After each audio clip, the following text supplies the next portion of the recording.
No one is against him today. Don't say another word or you're going to end up in trouble. No one's against you today. They're saving you from going to prison today because that's what I was probably going to do.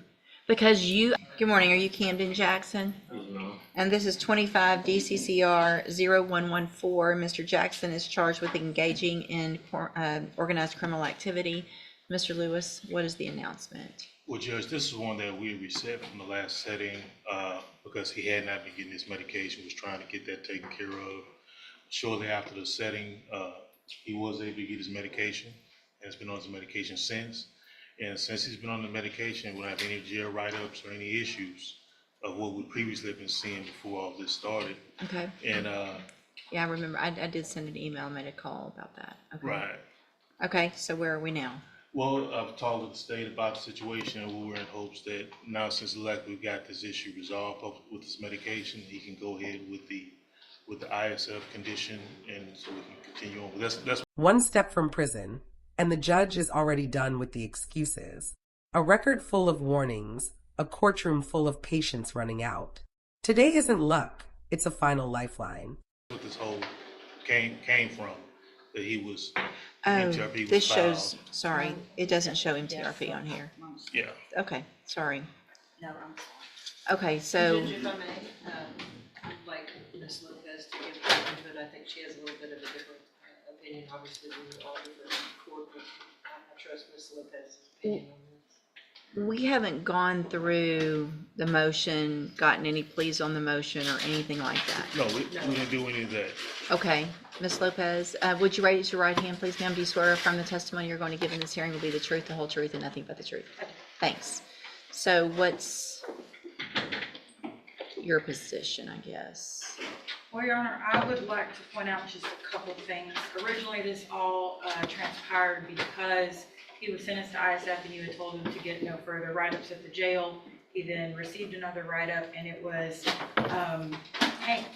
enough for you to ask Ms. Warner to specifically request that I file an MTRP. I received an email from her that stated that you specifically sent the report for it to be sent to me. And so that was why the MTRP was filed. Since then, we've had quite a few jail incident reports. I actually went and saw Mr. Jackson out of the jail in August 28th of 25, in which I informed him of the MTRP being filed, and I advised him, hey, you really need to behave while you're out here, because at this point you are going back in front of your judge. And then it continued. Now I understand that since he's been on his medication, he has not had any incidents. And so my request at this point would be that if the secret to Mr. Jackson behaving is medication, then I am still in favor of him going to ISF cognitive.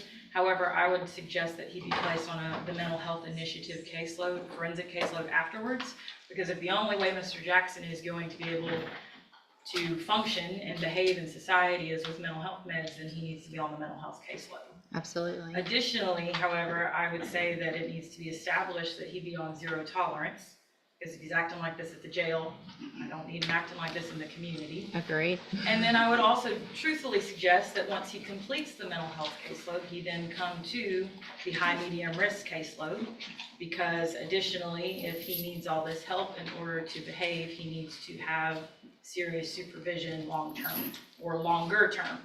That's not to say that he won't ever end up on a regular felony caseload, but if he's having this much trouble behaving in the jail, it tends to say that he needs a little more assistance.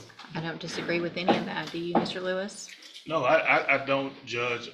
This was definitely a situation where this is once I was appointed, of course, I had him evaluated for competency, and then to the point where when I realized that he hasn't been on any medication the entire time he's been in custody, that definitely stuck out to me. Just the fact that in this short time since he's been on his medication has made this difference, then definitely those issues for mental health issues need to be addressed to make sure that through probation he does get the help he needs, the proper vehicles for him to be successful. What medication did they start, Mr. Jackson? I really don't know. You don't know what it's called? I don't know what it is. But it's helping him. You take it every day?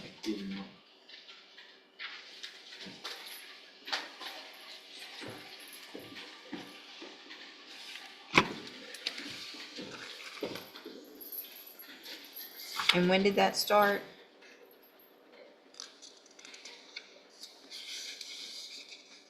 It was about a week or two after the last court date.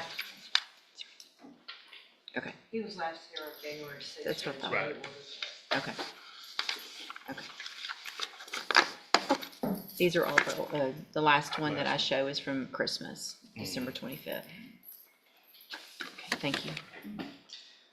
So then what I need to figure out then if, there's obviously a motion pending. So either we go through the motion and I continue him with these. I think I'd rather do that than just dismissing the motion with new conditions. I'd rather go ahead and go through the motion, get pleas of true on that. I'll agree to what everybody's saying, but I think I want to do it the more formal way. Okay. So let's go ahead and go through that motion. Mr. Anders, raise your right hand, please, sir, the best you can. Not Mr. Anders, I'm sorry, Jackson. Mr. Jackson. Do you swear or affirm the testimony you're going to give in this hearing will be the truth, the whole truth, and nothing but the truth? Okay, you can put your hand down. So, and we never, so the ISF was just, we didn't go through any of this, please, ever. Okay, that was just part of the, that was an agreement with regard to admin hearing. Correct. Okay, all right, so, One of the conditions of his probation order is that he Right. have no further issues at the so jail. we never even got, And then before we could even do the paperwork to ISF, he had issues at the jail. okay.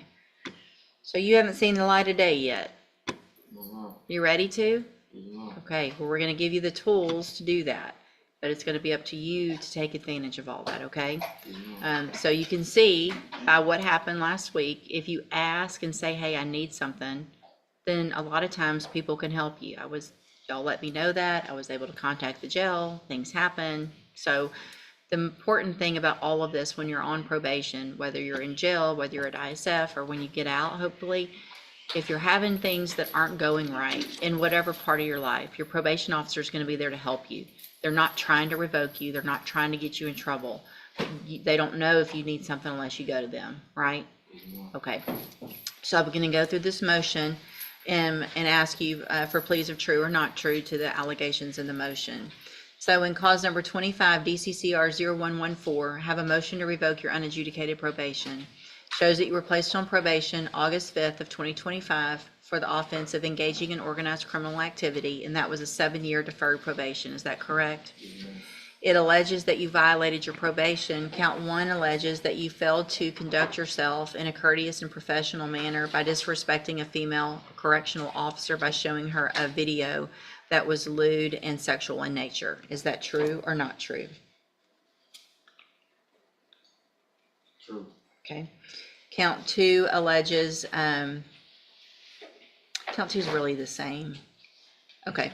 All right. So did you enter your plea of true to count 1 freely and voluntarily? And did you plead true because that's actually true? All right. And so, well, let me go through this and then we'll talk about some more.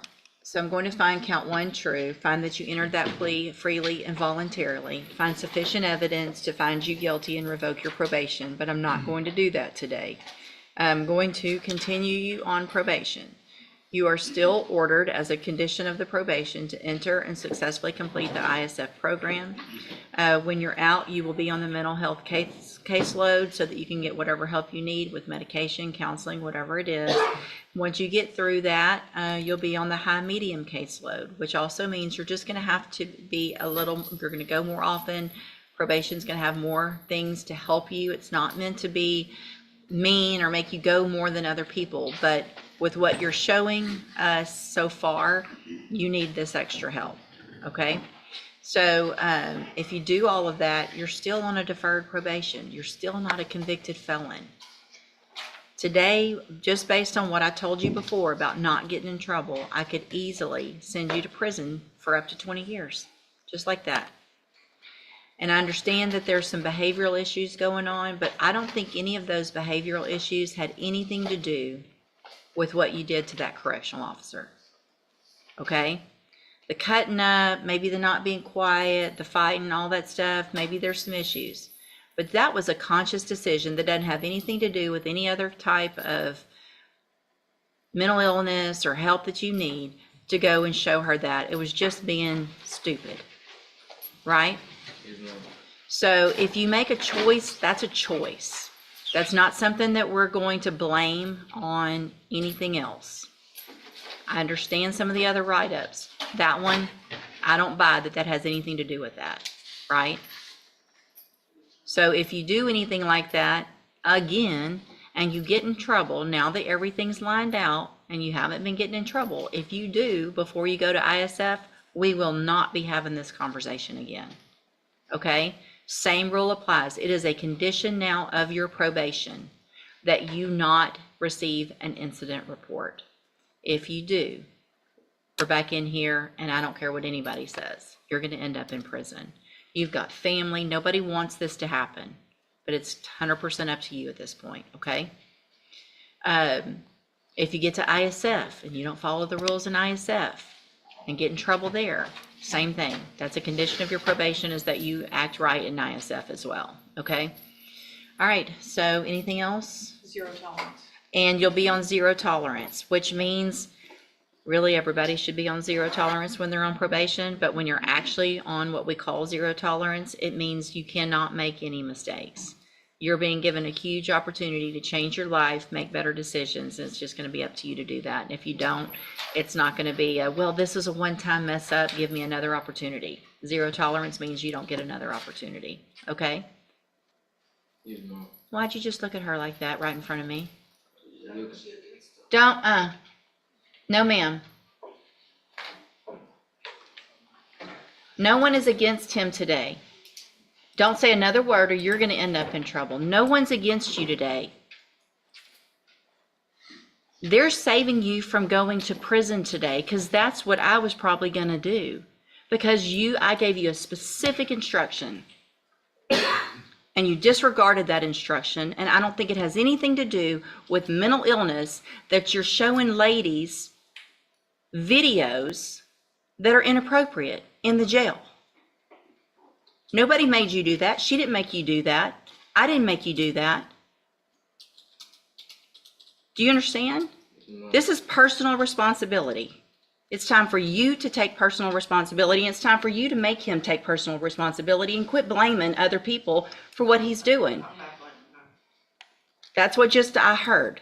So just hang on. Don't talk anymore. It's not going to help anything. You're receiving a huge chance today.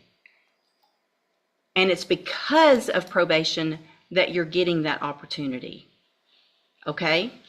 So you remember that. It's because of them that you're getting this opportunity. Okay? Go back with the bailiff. The system gave support, structure, and one last shot. But the judge made it clear. Choices decide the outcome. Next mistake, no more chances, only consequences.